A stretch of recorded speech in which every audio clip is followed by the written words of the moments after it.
رکوع سے اٹھتے ہوئے سمع اللہ لمن حمدا ربنا لک الحمد کے بعد حمدن کثیرن طیبن مبارکن فی، یہ سننے میں زیادہ آ رہی ہے میرے اب کہ ہمارے جوڑوں کا درد، کمر کا درد، پٹھوں کا درد، اعصاب کا درد، ڈسک کمر کے مسائل ٹھیک ہو گئے۔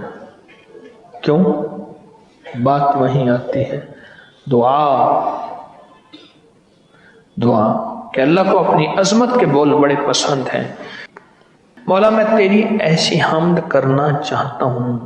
اب آپ خود سوچیں، بندے نے حمد نہیں کی، ابھی ارادہ کیا ہے۔ یہ جو حمدن کثیرن ہے نا، یہ ارادہ ہے سارا کہ اللہ میں تیری اتنی زیادہ حمد کرنا چاہتا ہوں جس کی تعداد نہ ہو۔ میں اس مبارک دعا کا مفہوم عرض کر رہا ہوں، اتنی زیادہ اور اتنی مبارک بابرکت ہو۔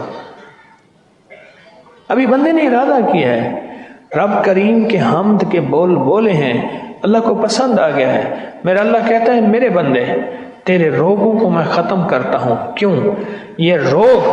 یہ روگ مخلوق ہیں، خالق نہیں ہیں۔ ان روگوں کو ختم کرنے کے لیے میں تجھے تحفہ دیتا ہوں، تو یہ پڑھنا نہ چھوڑ، میں تیری زندگی کو صحیح سلامت اور ایسا کر دوں گا کہ لوگ رش کریں گے، تو یہ پڑھنا نہ چھوڑ۔ مجھے تو اس کے نتائج بہت آنا شروع ہو گئے ہیں، بہت لوگوں نے بتانا شروع کیا کہ جب سے ہم نے رکوع میں اٹھتے ہیں، رکوع کے اٹھنے کے بعد یہ دعا پڑھی ہے، ہماری تو ٹانگیں، کوئی کہتا ہے کمر، کوئی کہتا ہے جوڑ، کوئی کہتا ہے پٹھے، اور کوئی کہتا ہے مہرے، کوئی کہتا ہے ڈسک، کوئی کیا کہ ہماری یہ ٹھیک ہو گئے۔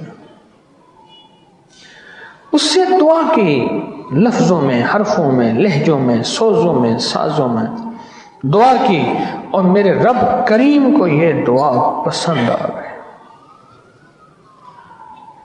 میرے پاس تو اس کے مشاہدات زیادہ آنا شروع ہو گئے۔